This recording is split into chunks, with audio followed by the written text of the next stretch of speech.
மர்மமிக்க காடின் நடுவில் ஒரு சிறிய அணில் இருந்தது. அவனுடைய பெயர் ஸ்பார்கி.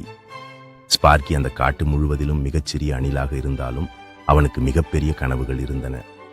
ஒவ்வொரு நாளும் பறவைகள் ஆகாயத்தில் பறக்கும்தை அவன் பார்த்து தானும் பறக்கத்தக்கதாக விரும்புவான். ஒரு நாள் காலை ஸ்பார்கி தரையில் ஒரு அழகான மினுமினுக்கும் இறகை கண்டான். அது அவன் இதுவரை பார்த்த இறகுகளை விட வித்தியாசமாக இருந்தது. தங்க நிறமாக மின்னிக் கொண்டிருந்தது. மந்திர பறவையிடம் வந்தது போல.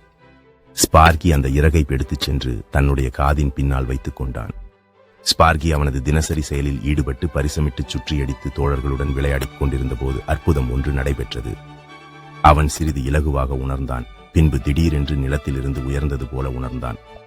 ஸ்பார்கி பறந்து கொண்டிருந்தான். அவன் மரங்களில் பறந்து வந்து சுழன்று மகிழ்ச்சியுடன் சிரித்துக் கொண்டிருந்தான். காட்டில் இருந்த அனைத்து விலங்குகள் அதிசயமடைந்தன.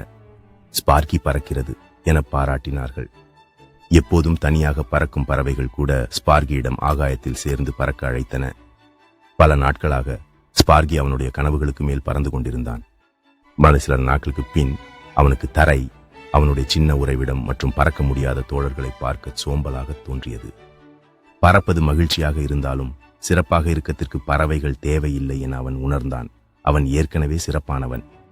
ஆகையால் ஸ்பார்கி அந்த மந்திர இறகை ஒரு கல்லின் மீது மெதுவாக வைத்து விட்டான். ஒரு நாள் மற்றொரு சிறிய விலங்கு அதை பெற்று புதிய கனவுகளை நோக்கி செல்வதாக நினைத்தான்.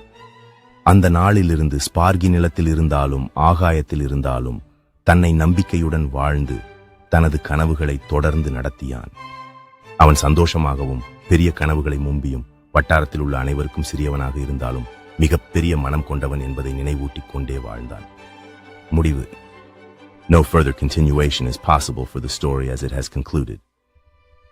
ஸ்பார்கி தனது நண்பர்களுடன் சேர்ந்து புகழும்படி கதைகளை சொல்லிக் கொண்டிருந்தான். அவன் புதிய கனவுகளை நோக்கி தொடர்ந்து பயணிக்க முடிவு செய்தான்.